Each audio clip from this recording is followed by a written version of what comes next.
पुंडलीक वरदे हर विठ्ठल. श्री ज्ञानदेव तुकाराम. गोपाल कृष्ण भगवान की जय. मौली ज्ञानेश्वर महाराज की जय. जगद्गुरु तुकाराम महाराज की जय. स्वधर्म जो बापा तोची नित्य यज्ञ जानपा. मनोनी वर्तता तेथ पापा संचारू नाही.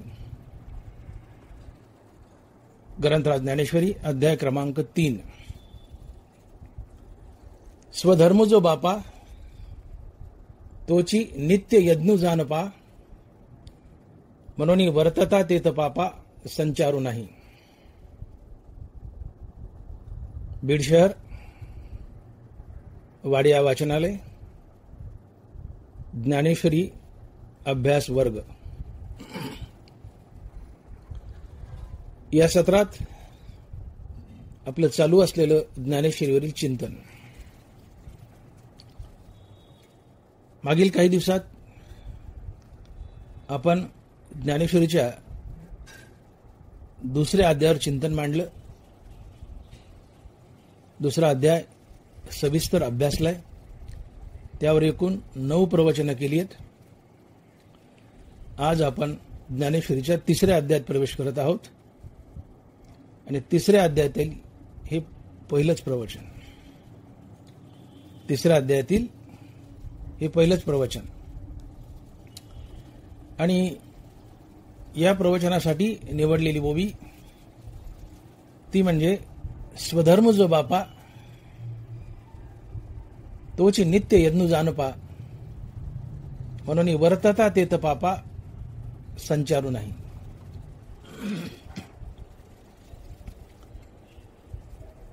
खरं पाहिलं तर ज्ञानेश्वरीच्या दुसऱ्या अध्यायामध्येच संपूर्ण ज्ञानेश्वरी संपूर्ण गीता सांगायची संपली असं म्हटलं तरी चालतंय. दुसऱ्या अध्यायामध्ये सगळेच येऊन गेले. देहाची नश्वरता, आत्म्याची अमरता, स्वधर्माची अबाध्यता आणि स्थित प्रज्ञा म्हणजे जवळजवळ ज्ञानयोग आणि कर्मयोग दोन्ही योग दुसऱ्या अध्यायात येऊन गेलेत. इथे गीता थांबली असती तरी चाललं असतं. परंतु दुसऱ्या अध्यायाच्या शेवटी अर्जुन काहीतरी शंका घेतो आणि मग त्या शंकेचं निरसन करण्यासाठी तिसरा अध्याय सुरू होतो. गीतेमध्ये प्रत्येक अध्यायात हे झालेलं आहे. पुढच्या अध्यायाचं बीज मागच्या अध्यायाच्या शेवटी लपलेलं आहे आणि त्या बीजातून पुढचा अध्याय सुरू होतोय. तसंच इथंही झालंय.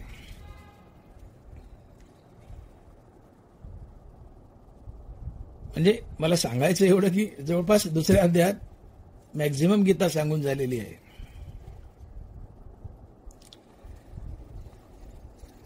दुसऱ्या अध्यायात आपण निष्काम कर्मयोग पाहिलाय. तिसऱ्या अध्यायाला कर्मयोग नाव दिलंय पण खरा निष्काम कर्मयोग दुसऱ्या अध्यायातच येऊन गेलाय.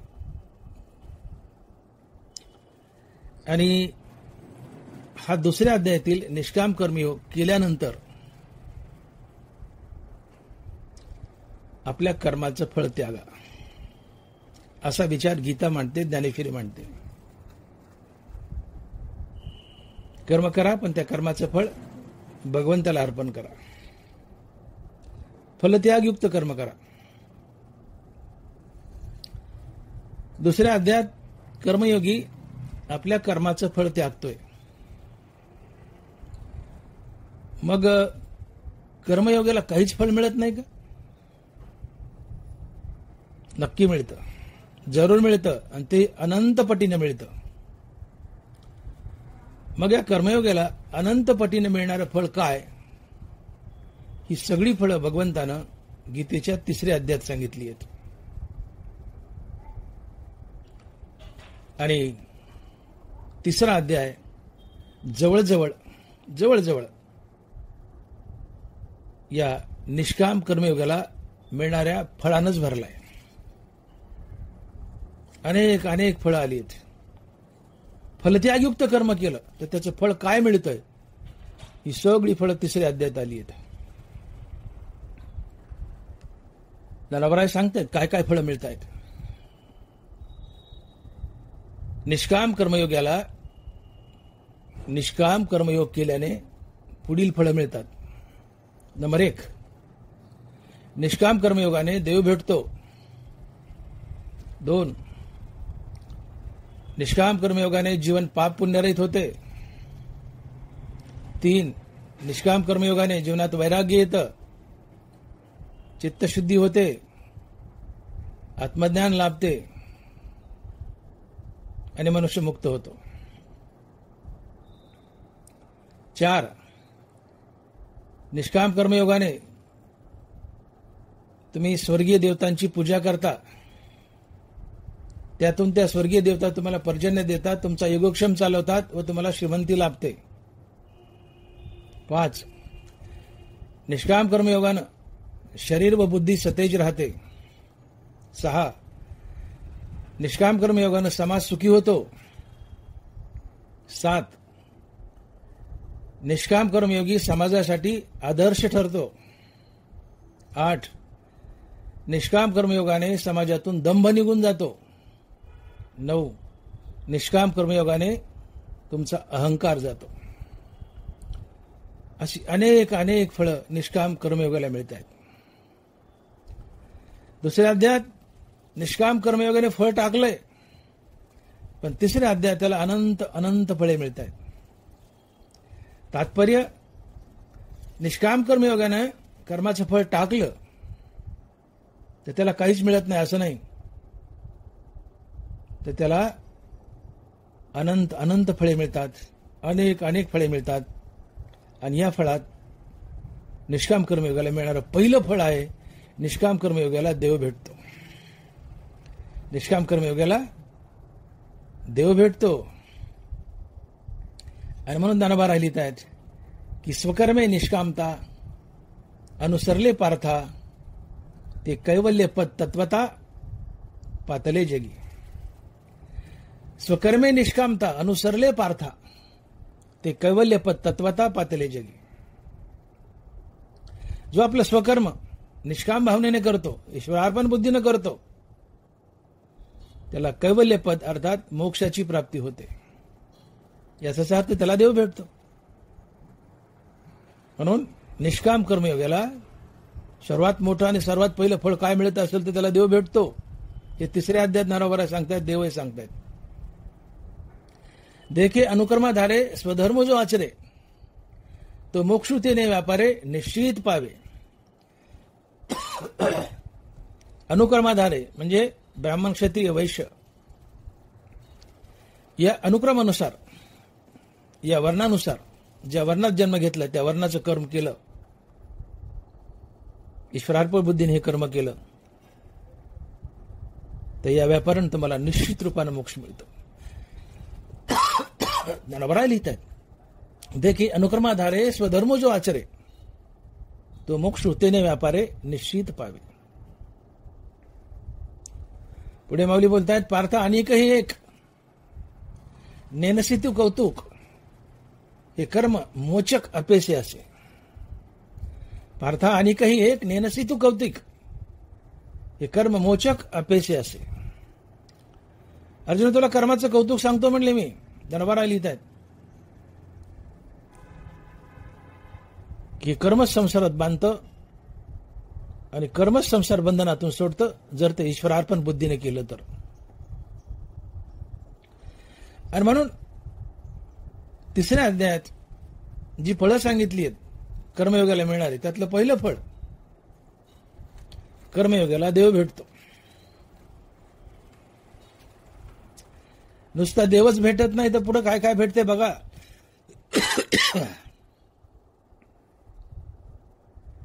जिथं कृष्ण उभा आहे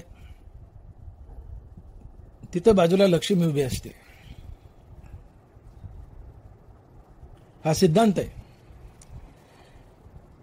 तैसे सकळ पुरुषार्थ जेने स्वामी का सनाथ, तो श्रीकृष्ण राव जेठ तेथ लक्ष्मी.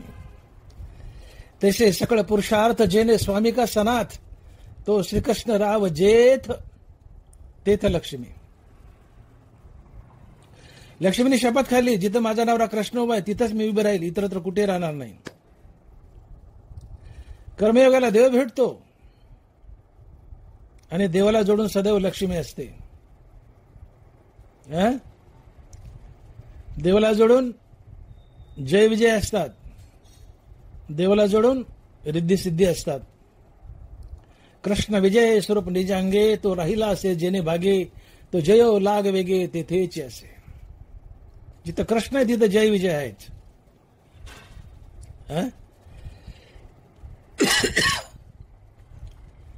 जे बाही उभा तो लक्ष्मीचा वल्लभा, तिथं सर्व सिद्धी स्वयंभा एरमी नेने.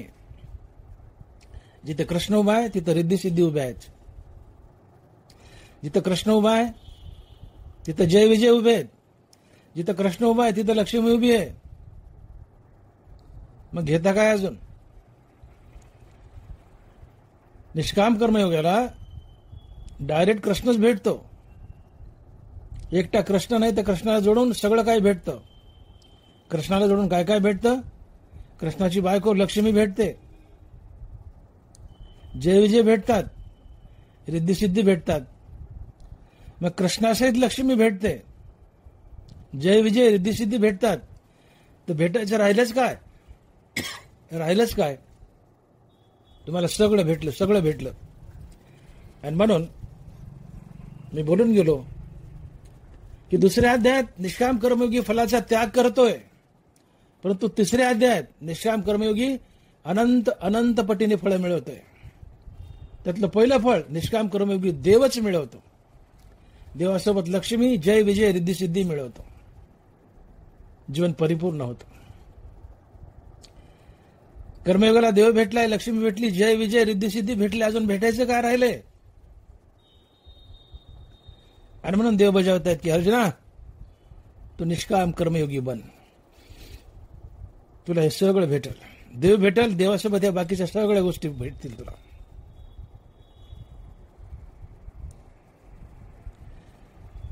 कर्मयोगी निरीच्छ असतो. निरीच्छ माणसाला देव भेटतो, निरीच्छ माणसाला लक्ष्मी भेटते.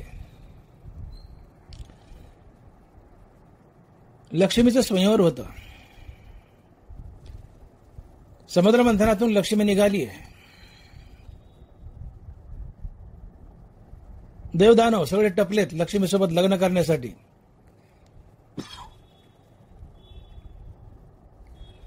पण लक्ष्मीने एक पण मांडला होता की जो माझ्याबद्दल उदास असेल, जो माझ्याबद्दल उदास असेल, निरीच्छ असेल, मी त्यालाच वरमाळा घालील. आता हे सगळे लालसावलेले टपलेले लक्ष्मीसोबत लग्न करण्यासाठी.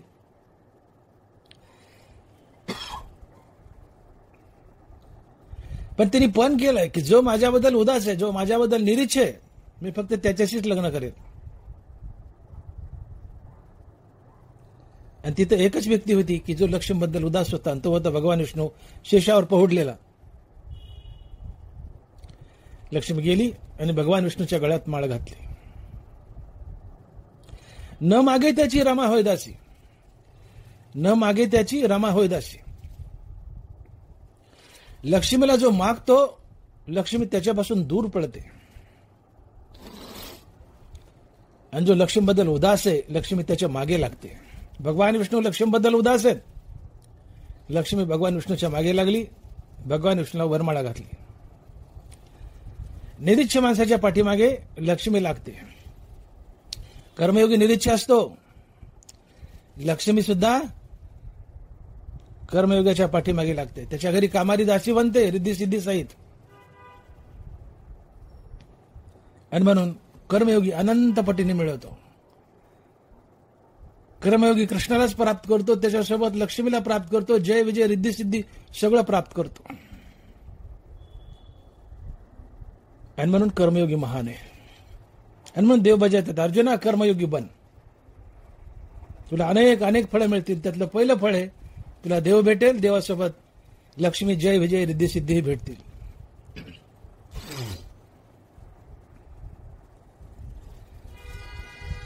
मग निष्काम कर्मयोगी देव मिळवतो, आता स्वतःही देव बनतो. तर तो कसा देव बनतो याचा विचार आपल्याला आजच्या प्रवचनात या ओळीत मांडायचा आहे. आणि ती ओळ आहे की स्वधर्म जो बापा तोची नित्य यज्ञ जाणपा, म्हणून वर्तता तेथ पापा संचारू नाही. कर्मयोगी स्वतः देव बनतो आणि देवालाही मिळवतो. तो कसा देव बनतो हा विचार आपल्याला सविस्तरपणे मांडायचा आहे. परंतु हा विचार मांडण्याच्या आधी या तिसऱ्या अध्यायाची थोडीशी प्रस्तावना आपल्याला पाहावी लागेल की या तिसऱ्या अध्यायाचा जन्म कसा झाला.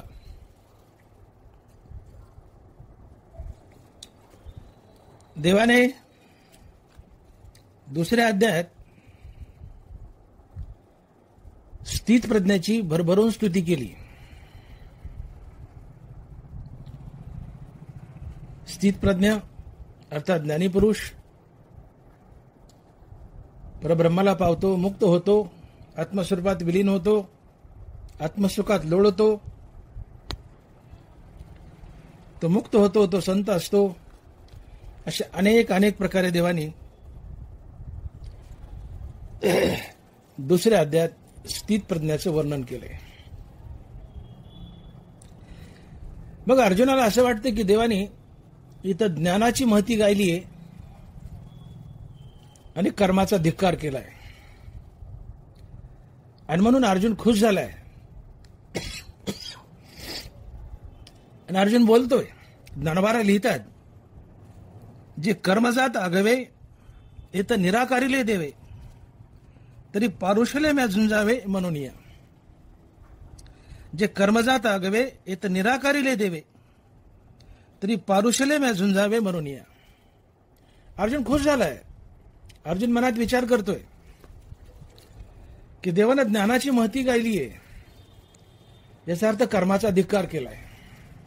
माझं फावलं आता मला कर्म करण्याची गरज नाही, युद्ध करण्याची गरज नाही, असा समज करून अर्जुन प्रसन्न झालाय.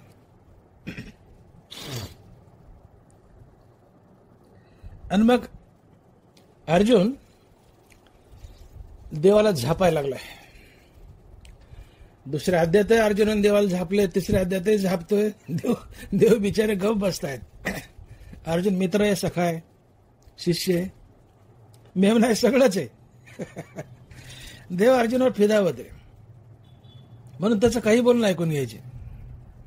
किती फिदा होते नरवारा लिहित आहेत. वैसीच्या शेवटी एकच वेळी वांजोटी, मग ते मोहाचे त्रिपुटी नाचू लागे. एखादी वांजबाई आहे,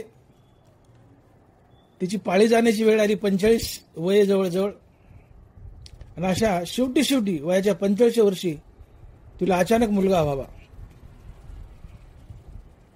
मग ती त्या लेकराच्या मोहनी जशी नाचू लागते, त्याला कुठं ठेव कुठं नाही करते. देव अर्जुनाच्या सभोवताली नाचतायत.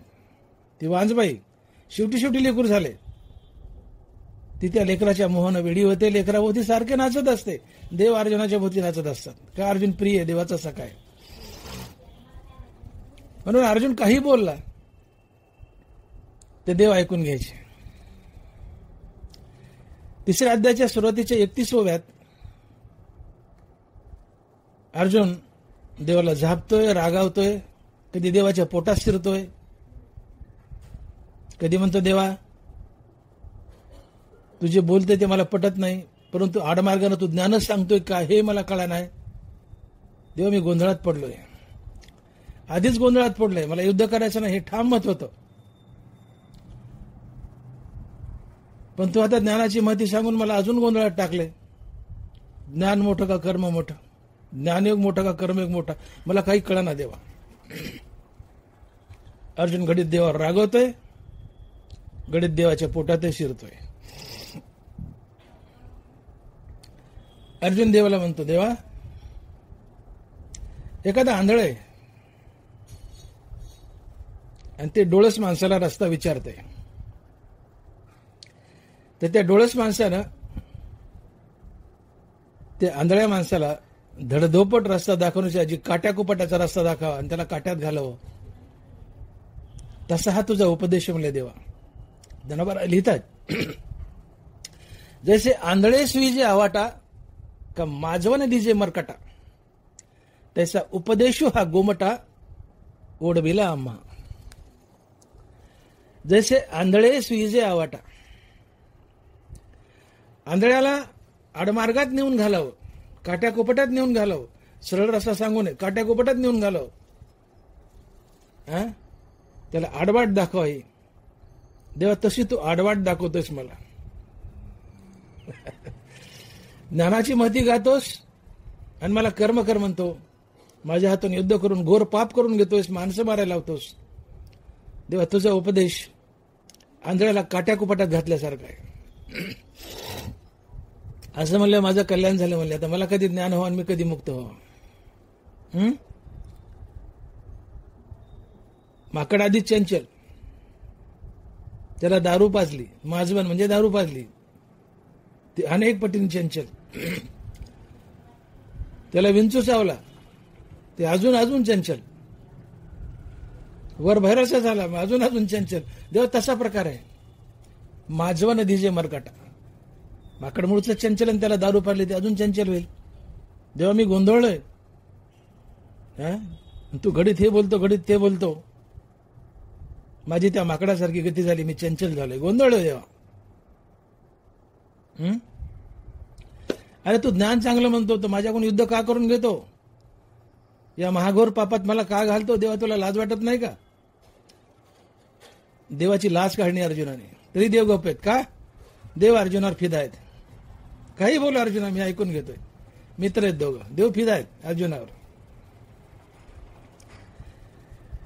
धनोबारा लिहित आहेत, तरी माते की विहारी मनशी पार्था संग्रामू करी, ये लाजसी ना महाघोरी कर्मी सुद्धा. तेव्हा तू ज्ञानाची महती गातोय आणि माझ्याकडून संग्राम करून घेतोयस, युद्ध करायला लावतोय, माणसं मारायला लावतोय, घोर पातक करून घेतोयस. हे सांगताना तुला लाज वाटत नाही का रे देवा? देव हसतायत, गप्प बसलेत. देव काही बोलत नाहीत. बोल म्हणले तुला काय बोलायचं, देव गपचूप ऐकून घेत आहेत. देवाची लाज काढली. पुन्हा अर्जुनाला वाटलं काही चुकतंय का की आपला देव काही बोलत नाहीत, मी एवढा बिघडलो तरी देव बोलत नाहीत. पुन्हा देवाच्या पोटात शिरला अर्जुनाने. म्हणतो देवा तू आमची माय आहेस, देवा तू माय आमची, देवा तू आमची माय आहेस रे, तुझ्याशिवाय आमचं हित कोण करेल, आम्हाला कोण हिताच्या गोष्टी सांगेल. अशा प्रकारे घडीत अर्जुन देवावर रागवायचा, घडीत पोटात शिरायचा, माय मानायचा, देवाला म्हणायचा अनेक जन्मात अनेक युगात आम्ही तुला उपासले, आज मोठ्या मुश्किलीने आमच्या हाती लागलास, तर आमचं कल्याण कर, पण तू असा चुकीचा मार्ग दाखवतो का देवा आम्हाला, असं दाखवू नको. अशा प्रकारे अर्जुन गोंधळलाय, देवावर रागावतोय. देव गुपचूप ऐकून घेत आहेत. तर अशा प्रकारे अर्जुनाने इथे 31 ओव्या खर्च केल्यात तिसऱ्या अध्यायातल्या सुरुवातीला. पहिल्या 31 ओव्यामध्ये अर्जुन देवाला रागवतोय, कधी देवाच्या पोटात शिरतोय. या 31 ओव्यात सिद्धांतिक एकही ओवी नाहीये. चर्चा आहे, अर्जुन रागावतोय. पण 32व्या ओवीपासून भगवंत आणि ज्ञानोबराय तिसऱ्या अध्यायात सिद्धांतिक ओव्या टाकतायत आणि इथे खऱ्या तिसऱ्या अध्यायाची सुरुवात होते. देव म्हणतायत, अर्जुना तुझा रागावणं साहजिक आहे, तुझा गैरसमज झालाय, ठीक आहे होऊ दे म्हणले. अरे अर्जुना मला तुला कर्मयोगच सांगायचा होता, पण ओघानं प्रसंगानं वेळ आली म्हणून मी तुला ज्ञानयोगही सांगून गेलो, तुला त्याची माहिती आणि ज्ञान असावी म्हणून. मला फक्त कर्मयोगच सांगायचा होता, पण तुझं ज्ञान वाढावं, तुला माहिती व्हावी म्हणून मी ओघानं ज्ञानयोगही सांगून गेलो. हे दोन्ही योग अनादी कालापासून चालत आलेले आहेत आणि ते माझ्यापासूनच निर्माण झालेले आहेत. मी भगवान कृष्णानंच ते निर्माण केलेले आहेत. त्यात एक ज्ञानयोग आहे ज्याला सांख्ययोग म्हणतात, दुसरा बुद्धियोग आहे ज्याला कर्मयोग म्हणतात. हे दोन्ही योग मीच निर्माण केलेले आहेत. नरवारा लिहित आहेत, एक ज्ञान योगू म्हणजे तो सांखी अनुष्ठिजे तेत ओळखी सवे पाविजे तदुरुक्ता. एक कर्मयोगी जाण तेत साधकजन निपुण होऊन या निर्वाण पावती वेळे.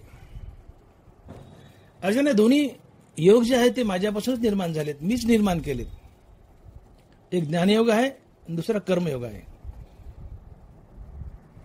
त्यात फरक एवढा आहे की ज्ञानयोग्याला ओळखी सवेत तात्काळ मुक्ती लाभते, कर्मयोग्याला मुक्ती मिळायला थोडा वेळ लागतो. परंतु मुक्ती दोघांना हे जरूर मिळते. हे बघ, एक नदी पूर्वेकडून वाहत आली आणि एक पश्चिमेकडून वाहत आली. दोन्ही सागराला मिळाल्या. सागराला मिळाल्या म्हणजे दोन्ही एकरूप झाल्या. तसं ज्ञानयोगानं गेलं काय आणि कर्मयोगानं गेलं काय? शेवटी तुम्ही ब्रह्मस्थितीलाच जाता, मोक्षालाच जाता, भगवत प्राप्तीला जाता. शेवट एकच आहे. परंतु या दोन युगामध्ये ज्ञानयोग अतिशय कठीण आहे, कर्मयोग सोपा आहे. ज्ञानयोग किती कठीण आहे तुला सांगू म्हटले. नरवाला लिहित आहेत, पाहे पा लोहाचे चणे जे बोचरिया पडे खाणे. पाहे पा लोहाचे चणे जे बोचरिया पडे खाणे. बोचरा मनुष्य 80 वर्षाचा, तोंडात एक दात नाही, त्याला हरभरे दिलेत खायला.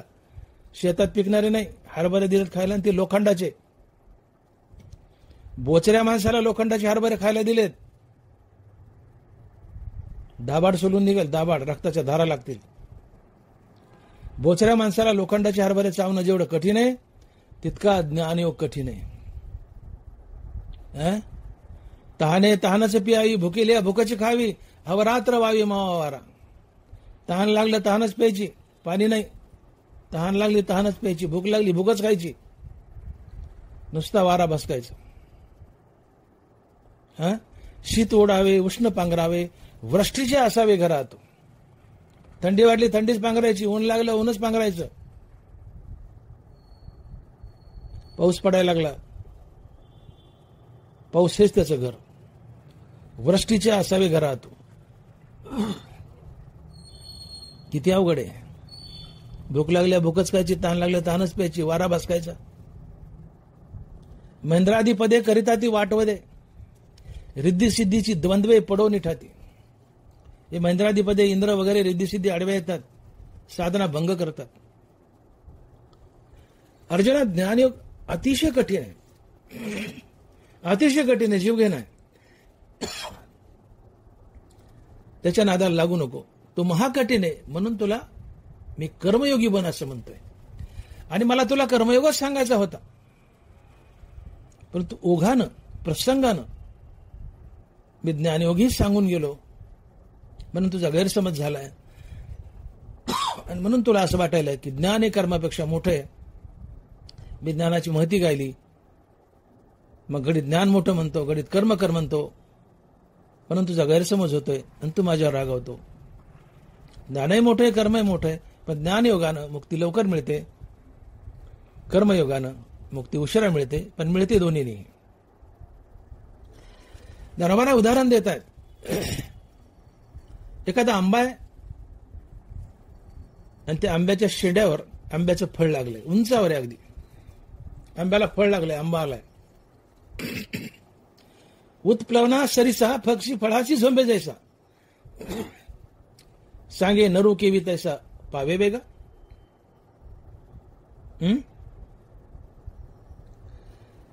आंब्याच्या शेंड्यावर आंबा लागलाय, पक्षी उडाला, डायरेक्ट आंब्याला जाऊन झोंबला आणि खाऊ लागला.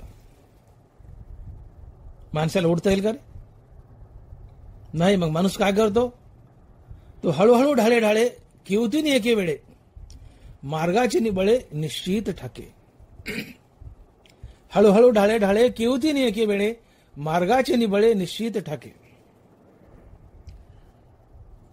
पक्षी डायरेक्ट उडाला आणि आंब्याला जाऊन झोंबला. जनावर लिहित आहे, देखे उत्प्लवना सरिसा पक्षी फळाशी झोंबे जायचा, सांगे नरू केवी तैसा पावे वेगा. शेंड्यावर आंबा आहे, पक्षी उडतो, डायरेक्ट आंब्याला जाऊन झोंबतो, आंबा खातो. माणसाला उडता येईल का? नाही. मग माणूस काय करतो? हळूहळू खोडावून फांदी फांदी फांदी फांदी करत करत शेंड्यावर जातो आणि तो आंबा तोडतो आणि आंबा खातो. पक्षी क्षणात आंब्याला जाऊन झोंबला, माणसाला आंब्याला जाऊन झोंबायला वेळ लागतो. तसंच आहे, ज्ञानी तात्काळ मोक्षाला जाऊन झोंबतो, तात्काळ मोक्ष प्राप्ती करतो, परंतु माणसाला वेळ लागतो, कर्मयोगाला वेळ लागतो. माणसाला वेळ लागतो म्हणजे कर्मयोगाला वेळ लागतो. ज्ञानीपुरुष ओळखी सकत ज्ञानाची ओळख झाली की तात्काळ मोक्षाला जमतो, मुक्त होतो. पण कर्मयोगाला मोक्ष मिळायला थोडासा वेळ लागतो, पण मोक्ष जरूर मिळतो, जरूर मिळतो. ज्ञानाला तात्काळ मोक्ष आहे, पण ज्ञानयोग कठीण आहे, जीवघेणा आहे. कर्मयोगाला मोक्ष उशिरा आहे, पण कर्मयोग सोपा आहे. किती सोपा आहे? जाना नेना सकळा नाव जैसी स्त्रिया बाळा तो इतरणी. हा, एखादं मोठं तळ आहे आणि ते पार करायचे, आणि लहान लहान पोर आहेत, 5 वर्षाचे, 4 वर्षाचे, 6 वर्षे, बायका येतात, म्हाताऱ्या बाया येतात. मोठं तळ आहे, पार करायचे, पोहून जा म्हणलं, जमेल का? बुडतील ना सगळे, लेकरं बिन बायका बी. लेकराला तर येतच नाही, पण बायकाला पोहता येत नाही. मग त्याच बायकांना लेकरा नावेत घातल्या तर सहज तळ्याच्या पैल तीराला जातात. नावेत बसून जशी बायका मुलं पैल तीराला जातात तळ्याच्या, तसं कर्मयोगाच्या नावेत बसलं तर संसाराच्या पैल तीराला तू सहज जाशील, विनाशायात जाशील, बिना कष्टात जाशील आणि अलगद तुला मोक्ष मिळेल. आणि म्हणून कर्मयोग सोपा आहे. सारासार पाहिजे तर सोपा हाच देखीजे, सोपा हाच देखीजे. कर्मयोग सोपा आहे, ज्ञानयोग अवघड आहे. आणि म्हणून अर्जुना, मी तुला कर्मयोगी बन म्हणतोय. ज्ञानयोगाच्या नादी लागू नको. महाकठीने जीव घेणं आहे, तो तुला परवडण्यासारखा नाही. तू कर्मयोगी बन, आणि कर्मयोगी बनवून नैष्कर्म्य अवस्थेला जा, तू मुक्त होशील. कर्मयोग सोपा आहे. निष्काम कर्म कर, स्वधर्माचं पालन कर. युद्ध करणं हा तुझा स्वधर्म आहे, युद्धाचं पालन कर. अर्थात स्वधर्माचं पालन कर, ईश्वरार्पण बुद्धीनं कर्म कर, तू नैष्कर्म अवस्थेला जाशील आणि मुक्त होशील. इथे कर्मयोग करताना तुम्हाला नैष्कर्म्य अवस्थेला जावंच लागतं. आणि जोपर्यंत तुम्ही नैष्कर्म्य अवस्थेला जात नाहीत, तोपर्यंत तुम्हाला मुक्ती किंवा संतपद प्राप्त होत नाही. कारण नैष्कर्म्य सिद्धी ही सर्व सिद्धीत मोठी सिद्धी आहे. दरबारा लिहित आहेत, जे तर काहीच न निपजे त्या नैष्कर्म्य सिद्धी म्हणजे सर्व सिद्धीत सहजे परम हेची. जे तर काहीच न निपजे ते नैष्कर्म्य सिद्धी म्हणजे सर्व सिद्धीत सहजे परम हेची. नाना प्रकारच्या सिद्धी आहेत. सर्व सिद्ध्यात मोठी सिद्धी काय असेल तर ती आहे वैराग्य सिद्धी किंवा नैष्कर्म्य सिद्धी, की ज्या नैष्कर्म्य अवस्थेला तुम्ही पोहोचल्यानंतर तुम्हाला कुठलेही कर्म शिल्लक राहिलेलं नसतं. तुम्ही कर्मबंधनातून मोकळे झालेले असतात. आणि नैष्कर्म्य सिद्धी तुम्हाला मुक्ती मिळवून देते. तुम्हाला नैष्कर्म्य सिद्धीपर्यंत जावंच लागतं. आणि नैष्कर्म्य सिद्धीला गेलात की तुम्हाला कुठलंच कर्म शिल्लक राहत नाही. आणि म्हणून तुकोबा लिहित आहेत की कामा नाही झालो पाहि रिकामा. कामा नाही झालो पाहि रिकामा. ही नैष्कर्म्य सिद्धी तुम्हाला गाठावीच लागते, तरच तुम्ही मुक्त होता. आणि नैष्कर्म्य सिद्धी कर्म करून गाठावी लागते, बिना कर्माची गाठता येत नाही. तुम्ही कर्मालाच आरंभ केला नाही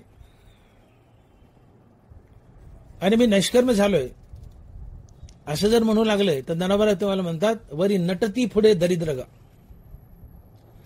वरी नटती पुढे दरिद्रगा. तो दरिद्री म्हणले, दांभिक म्हणले की कर्माचाच आरंभ केला नाही, कर्मच टाकलंय आणि मी नैष्कर्म्य झालोय असं म्हणतोय. तो दरिद्री म्हणले, नाटकी म्हणले, वरी नटती पुढे दरिद्रीगा. आणि म्हणून धनवारा लिहितात की वांचोनी कर्मारंभ उचित न करताची सिद्धवत कर्म हे ना निश्चित होईजेना. वांचोनी कर्मारंभ उचित न करताची सिद्धवत कर्म हे ना निश्चित होईजेना. कर्माचा आरंभच केला नाही, प्राप्त कर्म टाकलंय आणि मी नैष्कर्म्य झाले म्हणतोय, सिद्ध अवस्थेला पोहोचलं म्हणतोय, तो मूर्ख असतो. जोपर्यंत तुम्हाला वैराग्याची प्राप्ती नाहीये आणि आत्मस्वरूपाची ओळख नाहीये तोपर्यंत आपल्या वाट्याला कर्म कोणी टाकायचं नाही, हा शास्त्राचा दंडक आहे. आणि वैराग्य प्राप्तीच्या आधी आणि आत्मस्वरूपाची ओळख पटण्याच्या आधी जर तुम्ही आपल्या वाट्याला आलेलं कर्म टाकलं तर तुम्हाला पाप लागतं, तुम्ही नरकाला जाता. नरबारा लिहितात, अर्जुना स्वधर्म सांडसील तर पापावर पडा होसील आणि अपयश ते न वचेल कल्पांतवरी. ना तरी रणी सौ शांडीजे ते चौमेरी गिद्दी विदारी जे तसा स्वधर्महीन अभिभवी महादोषी. अर्जुना रणांगणावर प्रेत पडले, त्याला जशी गिदाड तोडून खातात चारी बाजूने, तशी तुला महादोष तोडून खातील, महादोष तोडून खातील, तुला पाप लागेल, हे पाप तुला नरकाला नेईल आणि कल्पांतापर्यंत तुला अपकीर्तीचा धब्बाही लागेल, तुझी अपकीर्ती होईल. स्वधर्म टाकू नको, का तर तुला अजून वैराग्य नाही, आत्मस्वरूपाची ओळख नाही. आणि मग धनबारा लिहितायत की जव निरार्थता नाही तव व्यापारू असे पाही मग संतुष्टीचे ठाई कुंठे सहज. जब आत्मा द्रष्ट नव्हे तव कर्म करणे की ठाय आणि करणे आहे आयास्वादी.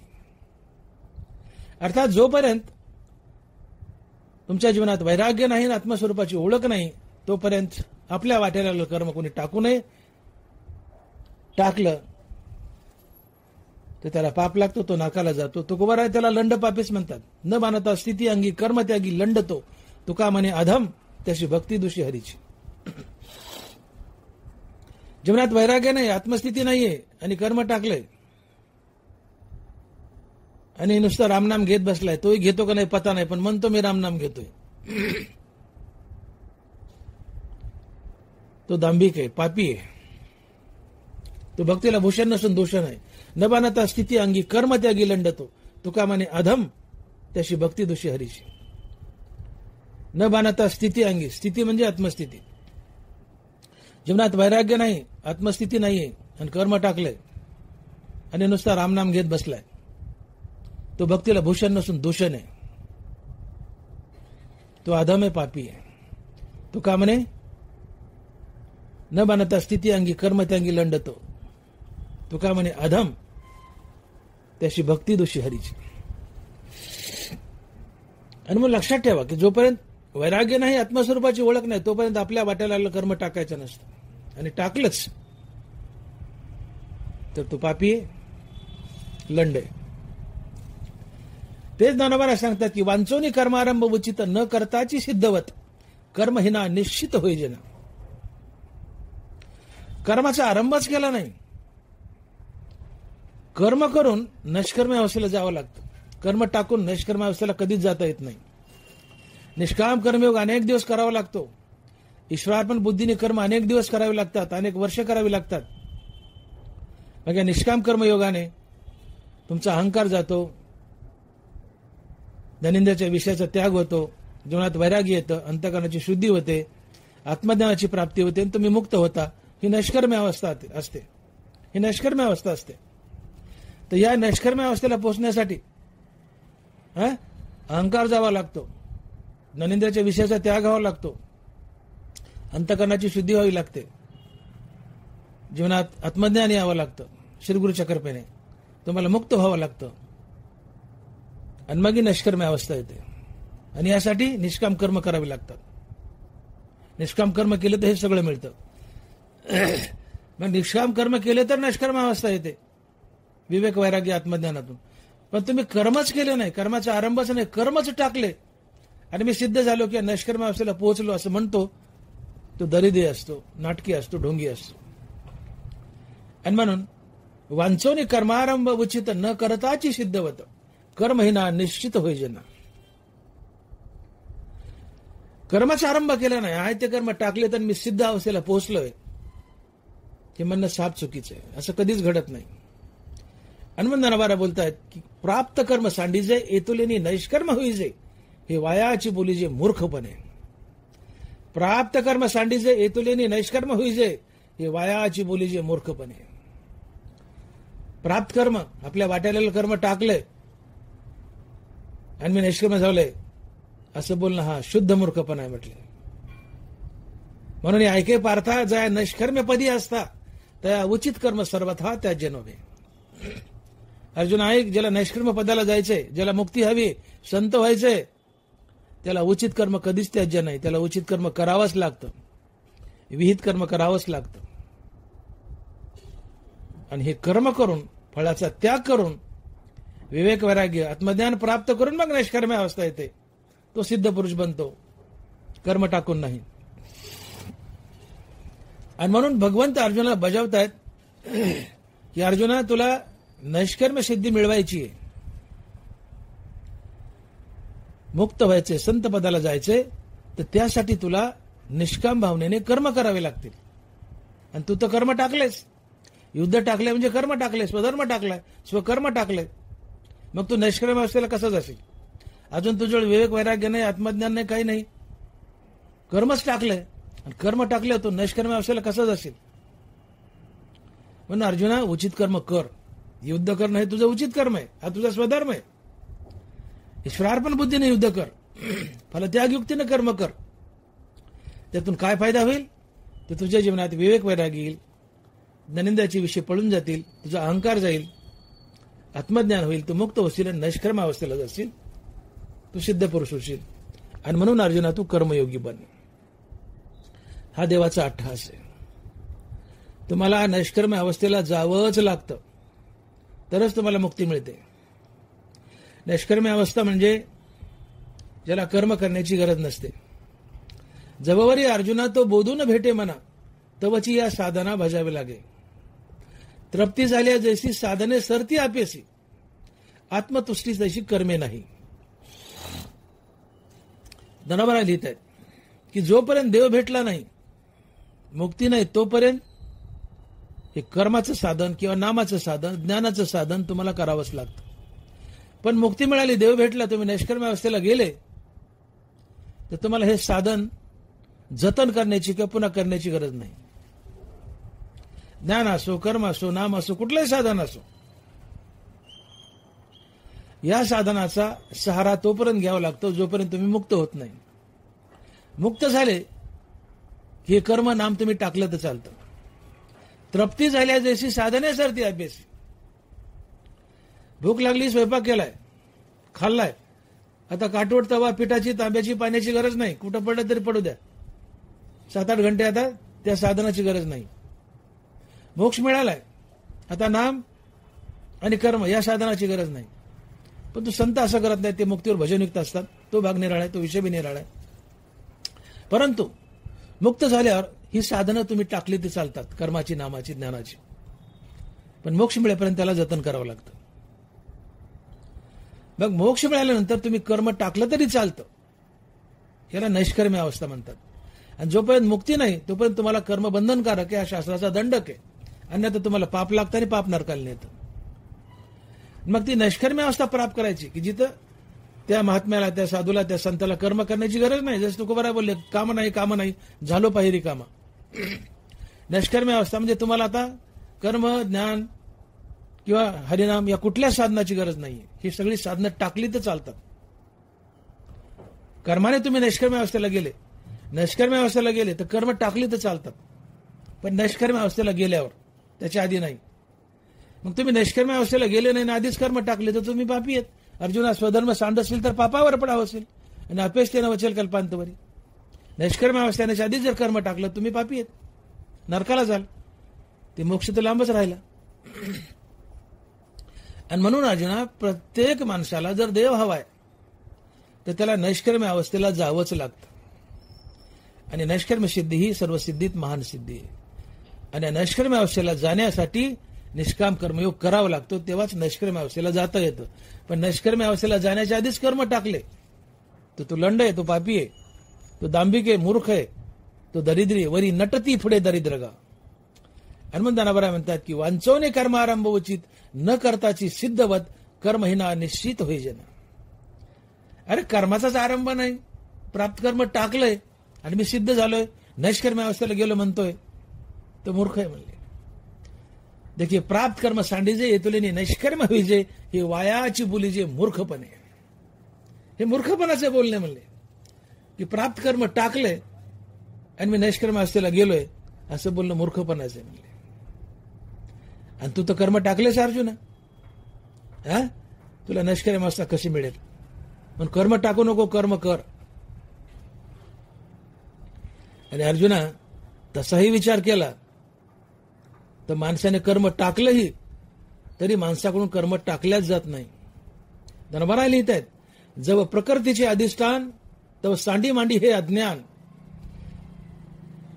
जोपर्यंत तुम्ही प्रकृतीमध्ये बद्ध आहेत तोपर्यंत मी कर्म करतो किंवा मी कर्म टाकतो हे म्हणणं अज्ञान आहे.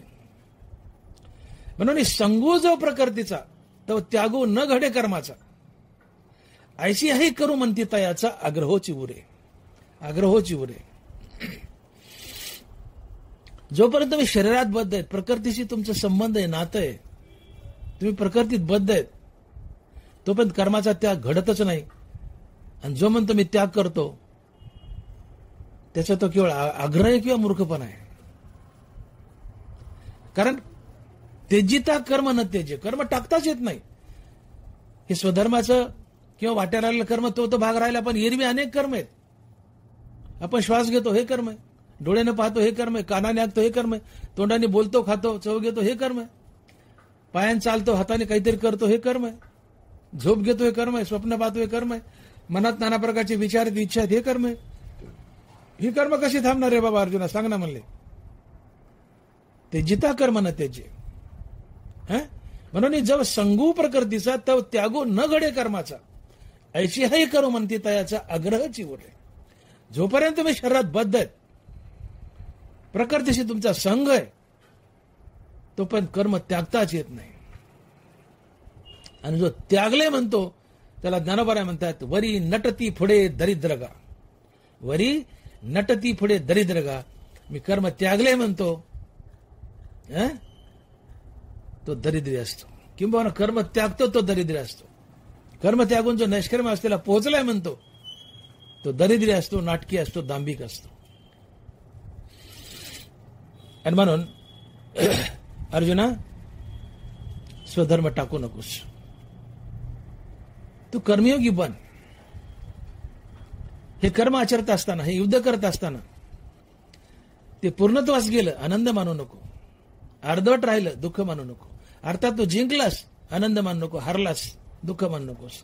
किंवा युद्ध करताना मेलास तरी खेद मानू नको. जेवढं कर्म होईल तेवढं भगवंताला अर्पण कर, ते परिपूर्ण होतं. सुखी संतोषानं यावे, दुःखी विषादा न बजावे आणि लाभालाभ न धरावे मना माझे. अशा पद्धतीने युद्ध कर, तुला दोष लागणार नाही.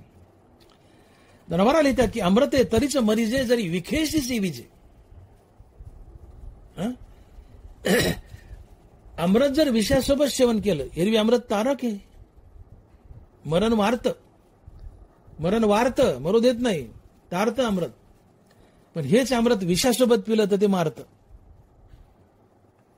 अमृते तरीच मरीजे जरी विखेशी सेविजे. त्याचा स्वधर्मी दोषू पाविजे हे तुकपणे. अमृत विषयासोबत पिलं तर ते मारतं, तसा स्वधर्म काही हेतू ठेवून केला तर दोष लागतो, पाप लागतो. आणि म्हणून हेतू रहित होऊन तू युद्ध कर, तुला पाप लागणार नाही. हेतू सांडवणी सर्वता, क्षात्रवरती झुंजता अर्जुना तुझं पाप नाही. हे युद्ध मी जिंकावं, मी पृथ्वीचा राजा व्हावा, कौरव माझ्याकडून मरावेत, असली कुठली भावना ठेवून युद्ध करू नको. एक कर्तव्य म्हणून युद्ध कर. हे कौरव माजलेत, पापी आहेत, यांना मारणं आवश्यक आहे, हे तुझं कर्तव्य, असं कर्तव्य समजून युद्ध कर. त्यात यश अपयशाचा विचार करू नको, जीवितहानीचा विचार करू नको. कर्तव्य म्हणून युद्ध कर. त्यातून जे मिळेल ते हसत हसत प्राप्त कर, सहन कर. युद्ध करताना जिंकलास ते प्रत्युत्तर तुला भोगायला मिळेल, मेलास तर तुला स्वर्ग मिळेल. ना तरी रणीत झुंजता वेचले जीवित, तरी स्वर्ग सुख अनकळीत पावशील तू. म्हणून योद्ध्याचं, शिपायाचं, सैनिकाचं बलिदान व्यर्थ जात नाही. देशाचं रक्षण करताना एखादा शिपाई बाउंड्रीवर जर शहीद झाला, मरण पावला, त्याला निश्चित रूपानं स्वर्ग मिळतो, निश्चित रूपानं स्वर्ग मिळतो. त्याचं बलिदान, देशासाठी दिलेलं बलिदान व्यर्थ जात नाही. कोणताही सैनिक, धनवरा साक्ष देत आहेत, कोणताही सैनिक सीमेवरती मातृभूमीसाठी, मातृभूमीच्या रक्षणासाठी लढत असताना जर मरण पावला, वीरगतीला प्राप्त झाला, तर त्याला स्वर्गाची प्राप्ती होते, की जी अतिशय दुर्मिळ आहे, अतिशय दुर्मिळ आहे. म्हणून शिपायांनी, सैनिकांनी, या भारत देशाच्या सैनिकांनी, कुठल्या देशाच्या सैनिकांनी हताश होऊ नये, निराश होऊ नये. ते जर लढाई करताना, देशाच्या रक्षणासाठी लढाई करताना जर शहीद झाले, तर त्यांचं बलिदान वाया जात नाही, त्यांना फार मोठं फळ मिळतं, त्यांना स्वर्गाची प्राप्ती होते, की जो स्वर्ग अतिशय दुर्मिळ आहे. 100 यज्ञ करावे लागतात, अश्वमेध यज्ञासारखे, तेव्हा कुठे स्वर्ग मिळतो. असा दुर्मिळ स्वर्ग त्याला मिळतो. पण त्या सैनिकाचं बलिदान वाया जात नाही. म्हणून सैनिक आणि सैनिकाच्या कुटुंबियांनी आपला मुलगा शहीद झाला तर निराश होऊ नये, तो निश्चितपणे स्वर्गाला जातो, हे त्याचं भाग्य असते. अर्जुना, या पद्धतीने युद्ध कर.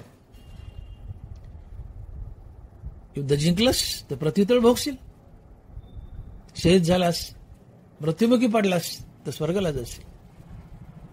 तू कर्म टाकू नको, कर्मयोगी बन.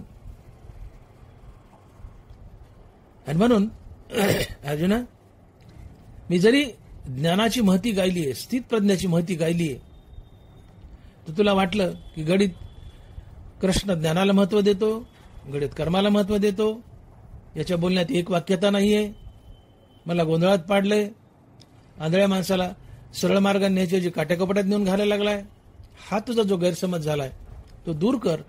मला तुला कर्मयोगच सांगायचा होता, तो सोपा आहे, कर्मयोगच सांगायचा होता, त्याचे अनेक फायदे आहेत. पण ओघानं, प्रसंगानं मी तुला ज्ञानयोगी सांगून गेलो की त्याचं ज्ञान तुला असावं. आणि म्हणून अर्जुन, आता ज्ञानयोग बाजूला ठेव आणि तू कर्मयोगी बन. कर्मयोगी बनलास तर तुला पहिला फायदा होईल, तुला देव भेटेल. या 3ऱ्या अध्यायात मी बोलून गेलो वरती सुरुवातीला, अनेक फायदे सांगितलेत कर्मयोगाचे. कर्मयोगाला काय काय फळ मिळतात, तर कर्मयोगाला पहिलं फळ मिळतं, कर्मयोगी देव बनतो, की जे आजच्या प्रवचनातून आपल्याला पाहायचंय. आणि या संदर्भात आपण निवडलेली ओवी आहे, स्वधर्म जो बापा तोची नित्य यज्ञ जाणू पा, म्हणून वरतत तेत पापा संचारू नाही. स्वधर्म जो बापा तोची नित्य यज्ञ जाणू पा, म्हणून वर्तता तेत पापा संचारू नाही. गणवराय म्हणतात की स्वधर्म हा एक नित्य यज्ञ आहे, आणि यज्ञातून उत्पन्न झालं तर ते सदैव पुण्यच उत्पन्न होतं, तिथं पाप कधीच उत्पन्न होत नाही. ज्ञानेश्वरीतला यज्ञ हा स्वकर्म आहे, अर्थात स्वकर्माला ज्ञानोबरा यज्ञ म्हणतात. यज्ञ म्हटलं की आपल्या डोळ्यापुढं ते होम येतो, त्यात ती पेटवलेली लाकडं, त्यात ओतलेलं तूप, बाजूला बसलेले ब्राह्मण देवता मंत्र म्हणतायत. तो यज्ञ ज्ञानोबराला इथं अपेक्षित नाही, तो यज्ञ वेगळा. आपलं कर्म देवाची पूजा म्हणून करणं हाच ज्ञानेश्वरीतला, गीतेतला यज्ञ आहे. स्वधर्माचं पालन करणं हाच गीतेतला, ज्ञानेश्वरीतला यज्ञ आहे. आपलं कर्म मुखामध्ये हरिनाम धारण करून, कर्माभिमानाने फल्लेच्या टाकून, कर्तव्य आणि प्रभुपूजा समजून ईश्वराप्रित्यर्थ व ईश्वरार्पण बुद्धीनं करणं हाच ज्ञानेश्वरीतला गीतेतला यज्ञ आहे, हाच कर्मयोग आहे आणि हीच भगवंताची परिपूर्ण भक्ती आहे. पुन्हा एकदा ऐका, आपलं प्रत्येक कर्म मुखामध्ये हरिनाम धारण करून कर्माभिमानाने फल्लेच्या टाकून कर्तव्य आणि प्रभुपूजा समजून ईश्वराप्रित्यर्थ व ईश्वरार्पण बुद्धीनं करणं हाच ज्ञानेश्वरीतला गीतेतला यज्ञ आहे, हाच निष्काम कर्मयोग आहे आणि हीच भगवंताची परिपूर्ण भक्तीही आहे. आणि म्हणून धनबाळा जो यज्ञ शब्द वापरतायत तो कर्मासाठी वापरतायत. आपल्या वाट्याला आलेलं कर्म देवाची पूजा म्हणून करणं हाच ज्ञानेश्वरीतला यज्ञ आहे. तो कर्मे ईशू भजावा हे जे बोलिलो, तो कर्मे ईशू भजावा हे जे बोलिलो, कर्मानं ईश्वराला भजणं हाच ज्ञानेश्वरीतला यज्ञ आहे. ज्याच्यासाठी कर्म करता त्याला देव समजा. मी कर्म करतोय हा अभिमान घेऊ नका. कर्माचं फळ मला मिळावं ही फळाची अपेक्षा ठेवू नका. आणि ज्याच्यासाठी कर्म करता त्याला देव समजा. तुमचं कर्म परिपूर्णतेने भगवंताला अर्पण होतं. आणि हे करताना मुखात हरिनाम ठेवा. मुखात हरिनाम ठेवा हे तर आवश्यकच आहे. मुखात हरिनाम ठेवा. मी कर्म करतो याचा अभिमान घेऊ नका. त्याचं फळ मला मिळावं ही भावना ठेवू नका. आणि ज्याच्यासाठी कर्म करता त्याला देव समजा. तुम्ही केलेलं कर्म परिपूर्णतेने देवाला अर्पण होतं. देव ऋणी होतो. त्या बदल्यात तुम्हाला वैराग्य देतो, आत्मज्ञान देतो, मुक्त करतो, निष्कर्म अवस्था देतो. म्हणून कर्मयोगी बना. मग ज्ञानोबा हीच गोष्ट सांगतात आजच्या ओवीत की स्वधर्म जो बापा तोची नित्य यज्ञ जाणपा. स्वधर्म म्हणजे आपल्या वाट्याला आलेलं कर्म.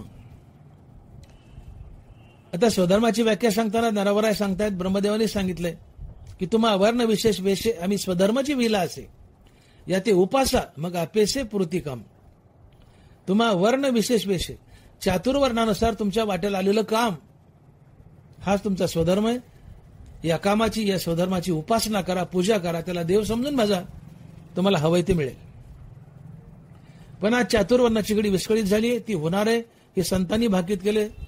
तुकोबाराय नाथमारचे अनेक अभंग आहेत की कलियुगात चातुर्वर्णाची घडी विस्कळीत होईल. कुणी काही करेल, वर्णानुसार कुणी काम करणार नाही. ठीक आहे, असो. मग तुमचा स्वधर्म काय? तर सध्या तुम्ही ज्या कर्मात उभे आहेत, ज्या व्यवसायात उभे आहेत, ज्या धंद्यात उभे आहेत, तोच तुमचा स्वधर्म. जो गुण तुमच्या हात आहे त्याचा विकास करा, तोच तुमचा स्वधर्म. आणि हा स्वधर्म भगवंताची पूजा म्हणून करणं हा एक यज्ञ आहे. स्वधर्म जो बापा तोची नित्य यज्ञ जाणपा. आपलं कर्म देवाची पूजा म्हणून करणं, ज्याच्यासाठी कर्म करतो त्याला देव समजून कर्म करणं हा स्वधर्म आहे. आणि हा स्वधर्म एक नित्य यज्ञ आहे.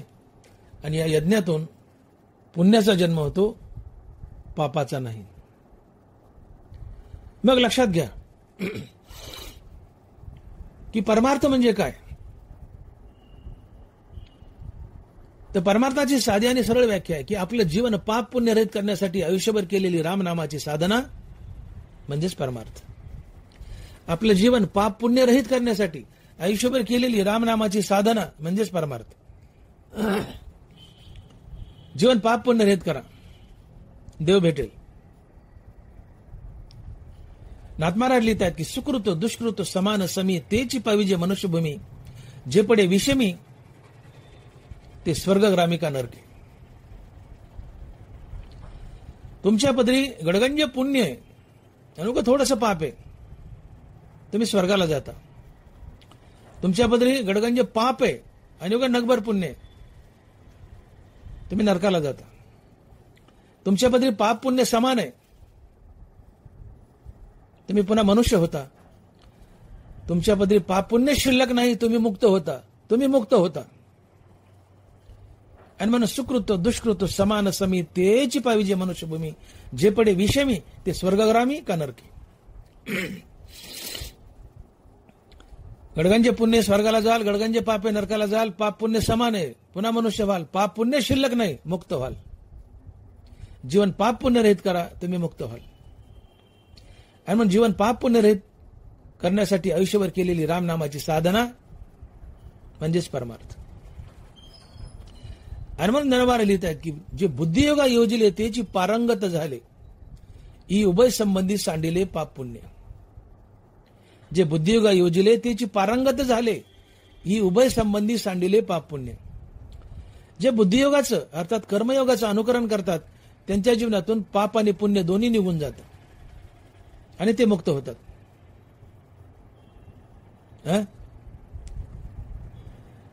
एका वहीत ज्ञानोबारांनी परमार्थ कव्हर केलाय कर्मण्यवादिका या श्लोकावर.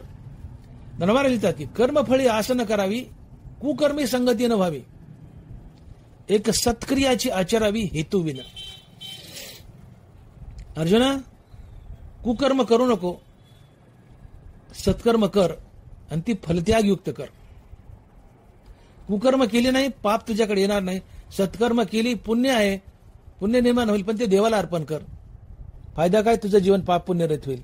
जीवन पाप पुण्यरहित झालं, सद्गुरू शोधत येईल, तुला मुक्ती देईल. पण जीवन पाप पुण्यरहित करा. त्यासाठी कर्मयोग कामी येतो, निष्काम कर्मयोग कामी येतो. कर्मयोगी देव कसा बनतो हे आपण पाहतोय. एकूण 4 प्रकारची कर्म आहेत. नित्यकर्म, नैमित्तिक कर्म, काम्य कर्म आणि निषिद्ध कर्म. नित्यकर्म म्हणजे रोजची आपली कर्म, आपल्या वाट्याला आलेला व्यवसाय, धंदा, देवपूजा वगैरे वगैरे, ही रोजची आपली रुटीन कर्म, ती नित्यकर्म. नैमित्तिक कर्म म्हणजे प्रसंगानुसार नित्यकर्मात झालेली थोडीशी वाढ.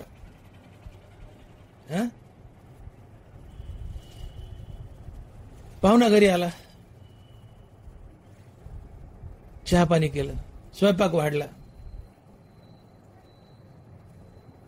आहे त्याच कर्माचा थोडासा विस्तार होतो. आहे त्याच कर्माचा थोडासा विस्तार म्हणजे नैमित्तिक कर्म. ज्ञानोबाने फार गोड उदाहरण दिलंय नित्यनिमित्त कर्म सांगताना.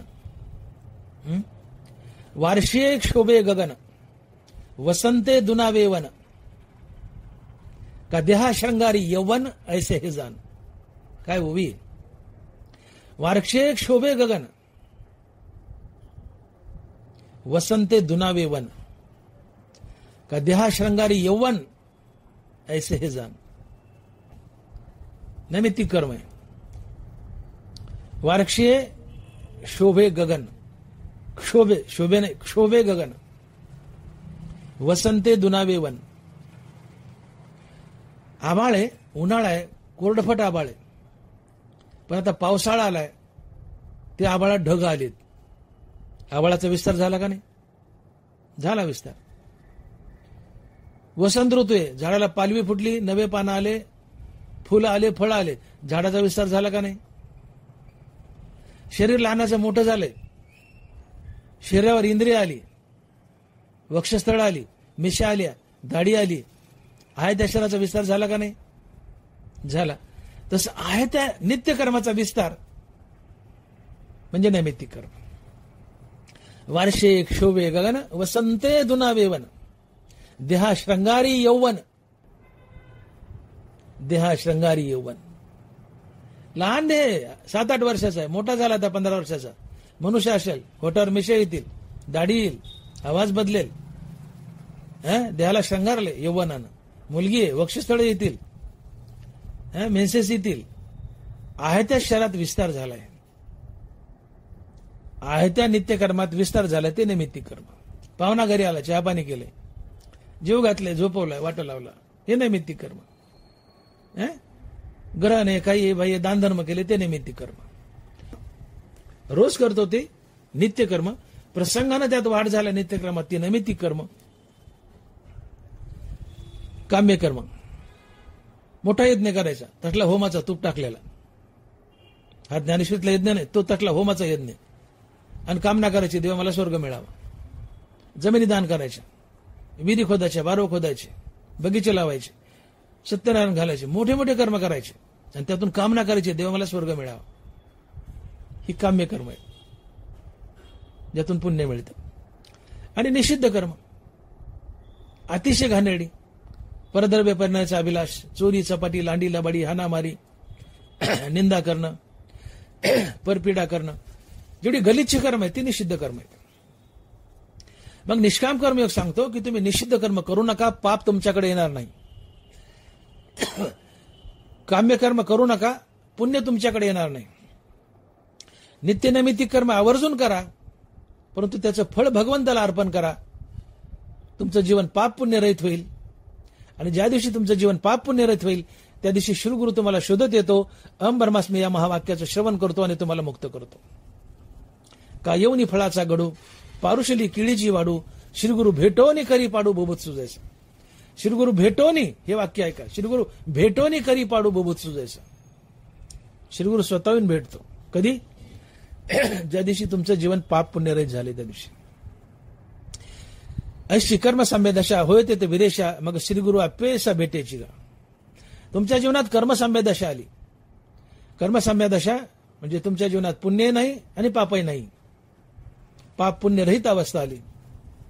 श्रीगुरु स्वतः येतो, अहम ब्रह्मास्मी या महावाक्याचं श्रवण करून तुम्हाला मुक्त करतो. आणि त्यावेळी प्रसंगी जर श्रीगुरु उपलब्ध नसेल तर माझ्या विठोबाचा कैसा प्रेमभाव, आपणच देव होय गुरु. पांडुरंग परमात्मा स्वतः श्रीगुरूचं रूप धरतो, येतो आणि तुम्हाला मुक्त करतो. तुम्ही तुमचं जीवन पाप पुण्यरहित करा, श्रीगुरु आपाप येतो, तुम्हाला मुक्त करतो. मग जीवन पाप पुण्यरहित करायचं, काय करायचं? निष्काम कर्मयोग करा. त्यात काय करायचं? निषिद्ध कर्म करू नका, पाप तुमच्याकडे येत नाही. काम्य कर्म करू नका, पुण्य तुमच्याकडे येत नाही. नित्यनैमित्तिक कर्म आवर्जून करा, पण त्याचं पुण्य देवाला अर्पण करा. जीवन पाप पुण्यरहित होतं. ज्या दिवशी जीवन पाप पुण्यरहित झालं श्रीगुरु शोधत येतो, तुम्हाला अहम ब्रह्मास्मी या महावाक्याचं श्रवण करून मुक्त करतो. हनुमान नरवार लिहित आहेत की स्वधर्म जो बापा तोची नित्य यज्ञ जाणपा, म्हणून वर्तत तेत पापा संचारू नाही. कर्मयोगी देव बनतो. कसा? तर कर्मयोगामुळे, स्वधर्माचं पालन केल्यामुळे तुम्ही एक नित्य यज्ञ करत असतात. यज्ञात कधी पापाची निर्मिती होत नाही, झाली तर पुण्याची होते. आणि यज्ञातून निर्माण झालेलं पुन्हा देवाला अर्पण करा. जीवन पाप पुण्यरहित झालं, श्रीगुरु शोधत आला, तुम्ही मुक्त झाला. तुम्ही मुक्त झालात. मग स्वधर्म जो बापा तोची नित्य यज्ञ जाणपा, म्हणून वर्तते तेत पापा संचारू नाही. कर्मयोगाने तुम्ही देव बनलात. कर्मयोगाने तुमच्या जीवनातून पाप पुण्य निघून गेलं. माणसाच्या जीवनात दोन गोष्टीमुळे पाप पुण्य येतं. एक कर्मामुळं आणि दुसरं ज्ञानेंद्रियाच्या विषयभोगामुळे. तर कर्मामुळे जीवनात येणारं पाप पुण्य कसं नाहीसे करायचं हे आम्ही आता पाहिलं. परंतु ज्ञानेंद्रियामुळे जीवनात येणारं पाप पुण्य कसं नाहीसे करायचं यावर थोडा प्रकाश टाकूया ना आपण थांबूया. ज्ञानेंद्रियाच्या विषयभोगामुळेही तुमच्या जीवनात पाप पुण्य येतं. एकूण 5 ज्ञानेंद्रिय आपण पाठीमागे बोलून गेलो. 2 मिनिटात धावता आढावा घेतो आणि मी पुढे चालतो. एकूण 5 ज्ञानेंद्रिय: कान, डोळा, नाक, जीभ आणि त्वचा. प्रत्येक ज्ञानेंद्रियाचा आपापला एक स्वतंत्र विषय. उदाहरण कान सांगतो आणि पुढे चालतो. कान ज्ञानेंद्रिय. शब्द कानाचा विषय. शब्द 2 प्रकारचे, एक स्तुतीपर, एक निंदापर. देखे शब्दाची व्याप्ती निंदा आणि स्तुती. तिथं द्वेषा द्वेष उपजती श्रवणाद्वारे. दानोबार आहे. कान ज्ञानेंद्रिय, शब्द कानाचा विषय. शब्द 2 प्रकारचे, एक स्तुतीपर, एक निंदापर. स्तुतीपर शब्द कानाच्या आवडीचा विषय, निंदापर शब्द कानाच्या नावडीचा विषय. तुमची कोणी स्तुती केली, ज्यांनी स्तुती केली त्याच्याबद्दल राग, प्रीती, प्रेम, त्यातून सद्वर्तन, परोपकार, आणि या सद्वर्तनातून, परोपकारातून पुण्याचा जन्म. पुण्य परोपकारा पाप ते परपिळा. तुमची कोणी स्तुती केली, कानानं स्तुती भोगली, भरभरून तारीफ केली, स्तुती केली, कानानं स्तुती भोगली. ज्यांनी स्तुती केली त्याच्याबद्दल राग, प्रीती, प्रेम, त्याच्याबरोबर सद्वर्तन, परोपकार, परोपकारातून पुण्य. जे निपजे सत्वगुणे त्या सुकृतस्य मने श्रोतसम. पुण्याचा जन्म सत्वगुणातून होतो. पुण्याचा जन्म सत्वगुणातून होतो. जे निपजे सत्वगुणे त्या सुकृतस्य मने श्रोतसम. पुण्याचा जन्म हा सत्वगुणातून होतो, परोपकारातून होतो. आणि पण तुमची कोणी स्तुती केली, तुमच्या कानानं स्तुती भोगली, ज्यांनी स्तुती केली त्याच्याबरोबर त्याच्याबद्दल राग, प्रीती, प्रेम, आणि या प्रीती प्रेमातून सद्वर्तन, परोपकार, आणि यातून पुण्याचा जन्म, आणि पुण्य आणि पाप म्हणलं की संसार बंधन आलंच. आता तुमची कोणी निंदा केली, घाण घाण बोलले, शिवाय दिल्यात, निंदा केली, ज्यांनी निंदा केली त्याच्याबद्दल तात्काळ मनामध्ये द्वेष, द्वेषातून क्रोध, क्रोधातून गलिच्छ वर्तन, गलिच्छ वर्तनातून परपिडा, हाणामारी, शिवीगाळ, आणि या परपिडेतून पापाचा जन्म. आणि पुण्य आणि पाप म्हणलं की संसार बंधन आलंच. आगा कर्मे जे वरावे तर तीही सुखदुःखी फळावे, आणि तया ते भोगावे यावे देहा एक. पुण्य आणि पाप नगभर जर शिल्लक असेल तरी ते भोगण्यासाठी पुन्हा पुन्हा जन्म धरावेच लागतात. आगा कर्मे जे वरावे ते तीही सुखदुःखी फळावे, आणि तया ते भोगावे यावे देहा एक. पाप पुण्य भोगूनच पार पाडावं लागतं. म्हणून ज्ञानेंद्रियाच्या विषय भोगातून पाप पुण्य निर्माण होतं. आपण कानाचं उदाहरण पाहिलं, बाकीच्या इतर उरलेल्या 4 ज्ञानेंद्रियातून पाप पुण्याची निर्मिती होते. वेळेच्या अभावी आपण ते सोडू. आपण कान पाहिले, पाप पुण्य निर्माण होतं, एवढं लक्षात ठेवा. ज्ञानेंद्रियाच्या विषय भोगातून पाप पुण्य निर्माण होतं, आणि पाप पुण्य संसारात बांधतं. मग हे ज्ञानेंद्रियाच्या विषय भोगातून पाप पुण्य निर्माण होऊ नये यासाठी काय करावं? यासाठी ज्ञानोबा एक युक्ती सांगतायत. ज्ञानोबा अर्जुनाला म्हणतात की अर्जुना, या जगाचे 2 भाग कर. अर्जुना, या जगाचे 2 भाग कर, त्यातला एक भाग तू हो, आणि उरलेला भाग देव समज. आणि या जगाला देव समजून शरण जा. जगाला देव समजून जर शरण गेलास तर तुझा पहिला फायदा काय होईल? तुझा अहंकार गळेल. दनबारा लिहितात, हे एक एक शिकवू काही, परी सेवकी आपल्या ठाई, उरवणी एर सर्वही मी सेवे करी. तिथं जाऊन या भूतद्वेषू, सर्वत्र नमवय नम मीची एकू, मग आश्रय अत्यंतिकू लहासी तो माझा. ऐशनी माते बसता, सर्वत्र मी होता अहंता, निश्चेस जाऊनी तत्वता मीची होसी. या 3 वयातून ज्ञानोबांनी पूर्ण संसार जिंकलाय. अर्जुन, या जगाचे 2 भाग कर, त्यातला एक भाग तू हो, उरलेला भाग देव समज, आणि जगाला देव समजून शरण जा. जगाला देव समजून शरण गेल्यास तुझा पहिला फायदा काय होईल? तुझा अहंकार गळेल, आणि अहंकार जाणं ही मुक्ती असते. तुझा अहंकार गळेल. अहंकार गळाला की प्राणी मात्राबद्दलचा द्वेष गळेल. तू प्राणी मात्राचा द्वेष करणार नाही. तुला जगतात सर्वत्र परमात्मा दर्शन घडेल. मग माझी तुझ्यावर अत्यंत कृपा होईल, आणि मी तुला मुक्ती देईल. म्हणून अर्जुना, जगाचे 2 भाग कर, त्यातला एक भाग तू हो, उरलेला भाग देव समज, आणि जगाला देव समजून शरण जा. जगत हा देव आहे असं समजून जगासाठी कर्म कर. ज्याच्यासाठी कर्म करतो त्याला देव समज. जगाला देव समजून शरण जा, आणि ज्याच्यासाठी कर्म करतो त्याला देव समज. पहिला फायदा, तुझा अहंकार गळेल. दुसरा फायदा, तू प्राणी मात्राचा द्वेष करणार नाही. तुला सर्वत्र परमात्मा दर्शन घडेल, माझी अत्यंत कृपा होईल, तू मुक्त होशील. आणि अहंकार जाणं ही मुक्ती असते. अहंकार गेला तुका म्हणे देव झाला. देहांतचे निरसन मुक्तता जाण नावताया नाथ महाराज. देहांत जाणं हीच मुक्ती असते. अहंकार असेल मनाचा मनपणा नाहीसा म्हणे, हाच मोक्ष असतो. आणि मग जगताला देव समजून तुम्ही शरण गेले, देव समजून जगासाठी कर्म केलं, तुम्ही निष्काम कर्मयोग करताय. पण करताना ज्याच्यासाठी कर्म करताय त्याला देव समजताय. जगताला देव समजून शरण गेले, जगत देव आहे असं समजून जगासाठी कर्म केलं, तर पहिला फायदा काय होतो? तुमचा अहंकार गळतो. आणि अहंकार गळाला की ज्ञानेंद्रियाचे विषय भोग जातात. ज्ञानेंद्रियाचे विषय भोग, आपण कान पाहिला, कानाची निंदा स्तुती, ही निंदा कोण भोगायला होतं? अहंकार भोगायला होतं. तुमची निंदा केली कोणी, घाण घाण बोलले, तुमचे कान निंदा भोगतात. का भोगतात? आत हृदयात अहंकार सुप्त अवस्थेत दडलेला असतो. तो आतून डुसणी मारतो आणि म्हणतो, बघ त्याने तुझी निंदा केली, तुला घाण बोलला. तो अहंकार तुम्हाला कानाची निंदा भोगायला होतो. तुम्ही निंदापर शब्द भोगता, आणि ज्यांनी निंदा केली तात्काळ त्याच्याबद्दल द्वेष, द्वेषातून क्रोध, क्रोधातून गलिच्छ वर्तन, परपिडा, त्यातून पाप, पापातून संसार बंधन. मग तुम्ही निष्काम कर्मयोग करतायत, जगताला देव समजून शरण गेलेत, देव समजून जगासाठी कर्म करतायत, निष्काम कर्मयोग करतायत, तर तुमचा अहंकार गळतो. अहंकार गेला की ज्ञानेंद्रियाचे विषय जातात, आणि ज्ञानेंद्रियाचे विषय भोग जाणे हे वैराग्य असतं. ज्ञानेंद्रियाचे विषय जाणं हे वैराग्य असतं, पहिली गोष्ट. आता ज्ञानेंद्रियाचे विषय भोग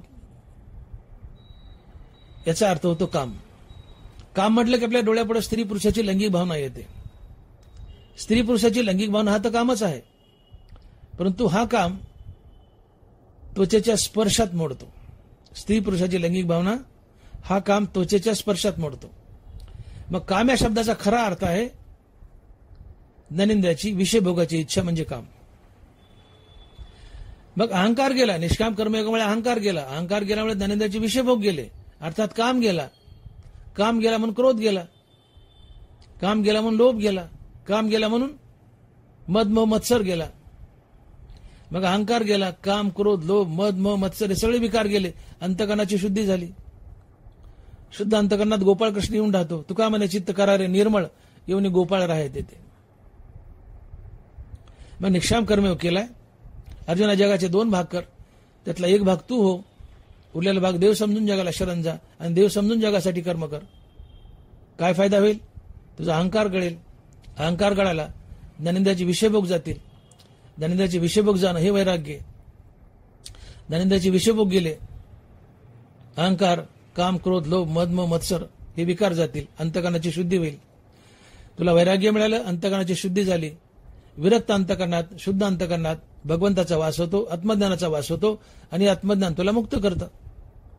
तू नैष्कर्म्य अवस्थेला जाशील, तू मुक्त होशील, तू योगी होशील, संत होशील. आणि म्हणून निष्काम कर्मयोग कर. आणि अशा प्रकारे निष्काम कर्मयोग तुम्हाला देव बनवतो.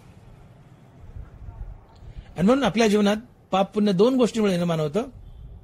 एक आपण केलेली बरी वाईट कर्म आणि दुसरं ज्ञानेंद्रियाचे विषयभोग. तर निष्काम कर्मयोग केल्यानं जीवनातून पाप पुण्य निघून जातं. निष्काम कर्मयोगानं अहंकार जातो, ज्ञानेंद्रियाचे विषयभोग जातात, ज्ञानेंद्रियाचे विषयभोग गेले, पाप पुण्य जातं. निष्काम कर्मयोग करताना निषिद्ध कर्म करत नाहीत, पाप आपल्याकडे येत नाही. काम्य कर्म करत नाहीत, पुण्य आपल्याकडे येत नाही. नित्यनैमित्तिक कर्म करतो, पण त्यातून निर्माण झालेलं पुण्य भगवंताला अर्पण करतो. जीवन पाप पुण्यरहित झालं. ज्या दिवशी जीवन पाप पुण्यरहित होईल त्या दिवशी श्री गुरु शोधत येतो, अहम ब्रह्मास्मी या महावाक्याचं श्रवण करतो आणि तुम्हाला मुक्त करतो. आणि म्हणून अर्जुना कर्मयोग सोपा आहे, तो तू कर. कर्मयोगाने जीवन पाप पुण्यरहित होतं. जीवन पाप पुण्यरहित झालं की श्री गुरु शोधत येतो, तुम्हाला मुक्त करतो. आणि तुम्ही सर्व कर्मयोग करा, निष्काम कर्मयोग करा. अर्जुन बना, अर्जुन बना. निष्काम कर्मयोगानं जीवनातून पाप पुण्य निघून जातं आणि पाप पुण्य निघून गेलं की तुम्ही मुक्त होता. आणि म्हणून जीवन पाप पुण्य रहित करण्यासाठी आयुष्यभर केलेली रामनामाची साधना म्हणजेच परमार्थ. परमार्थ म्हणजे काय? जीवनात पाप पुण्य शिल्लक असेल तर पुन्हा जन्म धरावा लागतो, अगा कर्म जीवरावे. पण जीवनच पाप पुण्य रहित झालं, पुढे जन्म धरायचा कशा करता? पाप पुण्य बघण्यासाठी. पण पाप पुण्यच नाही ना, तुम्हाला पुढचा जन्म लाभत नाही. आणि म्हणून जीवन पाप पुण्य रहित करण्यासाठी आयुष्यभर केलेली रामनामाची साधना म्हणजेच परमार्थ. आणि ते जीवन पाप पुण्य रहित करण्यासाठी नरवरा सांगतात की स्वधर्म जो बापा तोची नित्य यज्ञ जाणपा, म्हणून वर्तत ते तर पापा संचारू नाही. स्वधर्माचं पालन करा, निष्काम कर्मयोग करा. स्वधर्म हा एक नित्य यज्ञ आहे आणि या नित्य यज्ञानं तुमच्या जीवनात कधीच पाप येत नाही. या नित्य यज्ञाने जीवनात पुण्य येतं, पण ते पुण्य भगवंताला अर्पण करा. जीवन पाप पुण्य रहित होतं, जीवन पाप पुण्य रहित झालं तुम्ही मुक्त होता. आणि म्हणून स्वधर्म जो बापा तोची नित्य यज्ञ जाणपा, म्हणून वर्तत ते तर पापा संचारू नाही. परंतु तुम्ही स्वधर्म टाकला तर ज्ञानोबा बोलतात की निज धर्म सांडे ते कुकर्मी रती घडे आणि तेची बंधू पडे संसारिक. निज धर्म सांडे कुकर्मी रती घडे त्याची बंधू पडे संसारिक. निज धर्म म्हणजे आपला स्वधर्म, आपलं कर्म टाकलं की कुकर्माकडे रती होते. वाईट कर्म करावीशी वाटतात, डोळ्यापुढे नाना प्रकारची नफेखोरी येते. आपला स्वधर्म टाकला पाप लागतं. आपला स्वधर्म टाकून दुसऱ्याचा धर्म स्वीकारला. धर्म म्हणजे काम, धर्म म्हणजे जाती नव्हे, आपल्या वाट्याला लागलं काम, याला धर्म आपण म्हणतो, स्वधर्म. आपला स्वधर्म टाकला अर्थात आपलं काम टाकलं, पाप लागतं, नरकाला जातो. आपला स्वधर्म टाकला, आपलं काम टाकलं आणि दुसऱ्याचं काम स्वीकारलं, परधर्म भयावं. दुसऱ्याच्या कामात आपण लुडबुड करतो, तिथं नफेखोरी येते. नफेखोरी आली की मनात हरामखोरी येते, हरामखोरी आली की पाप येतं. हे पाप संसारात बांधतं. म्हणून आणि आण करता नाश होईल इथं. म्हणून देव बजावतात की स्वधर्म टाकायचा नाही आणि दुसऱ्याचा स्वधर्म स्वीकारायचा नाही. आपला स्वधर्म पालन करा. आपला स्वधर्म आचरण करण्याला अवघड आहे. स्वधर्म साकडू देखोनी झाला कडू. तरी मोक्ष सुरवाडू अंतरला की आपला स्वधर्म आचरणाला कठीण वाटते म्हणून टाकायचं आणि दुसऱ्याच्या स्वधर्माच्या मागे लागायचं, मोक्ष दुरावतो. अनुमान करिता नाशो होईल. हे असो वनिता आपली कुरूप जरी झाली तरी त्याची भोगिता भली जी आपली. आपली बायको दिसायला घाणेरडी आहे, ज्ञानोबा म्हणतात तिच्यासोबतच संसार कर, दुसऱ्याच्या गोऱ्या बायको मागे लागू नको. तसं आपला स्वधर्म आचरणाला कठीण आहे, तो तूच आचर, तुझ्यासाठी हितदायी आहे. दुसऱ्याच्या चांगल्या दिसणाऱ्या स्वधर्माच्या मागे लागू नको. का स्वधर्म टाकला तर पाप लागतो आणि दुसऱ्याचा स्वधर्म स्वीकारला तर तिथं नफेखोरी किंवा वाईट वासना मनात उभी राहते, पाप निर्माण होत नाही, पाप नरकाला नेतं. म्हणून अनुमान करता नाशो होईल इथं. आणि म्हणून निज धर्म सांडे ते कुकर्मी रतीकडे आणि त्याची बंधू पडे संसारिक. आपण जर आपला धर्म टाकला, एक तर कुकर्माकडे माणसाचं मन ओढावतं, तो वाईट कर्म करतो, त्यातून पापाची निर्मिती. आणि आपला धर्म टाकला आणि दुसऱ्याचा स्वीकारला तर नफेखोरी अपेक्षित असते, तिथे पाप निर्माण होतं. मग स्वधर्म टाकू नका आणि दुसऱ्याचा स्वधर्म स्वीकारू नका, तुम्ही संसार बंधनात अडकाल. स्वधर्म टाकला की मनुष्य उन्हाळ बनतो. आपण पहा, जी मुलं आहेत मोकार फिरतात, टोकारपणा करतात, हाणामारी करतात, आपण काय म्हणतो, नालायक की त्याला कामधंदा नाही काही, मोकार फिरते हाणामारी करत, त्याला कामधंदा नाही काही. हा कामधंदा हाच स्वधर्म आहे. आपण कुणाला नालायक आणि मोकार म्हणतो? जे कामधंदा करत नाही. अर्थात ज्याने स्वधर्म टाकलाय त्याला नालायक मोकार म्हणतो. अरे ते मोकारे नालायक टुकारे, त्याला काही कामधंदा नाही. कुणाला म्हणले मोकार आणि टुकार तुम्ही? ज्याला कामधंदा नाही, कामधंदा नसणं म्हणजे स्वधर्म टाकणं.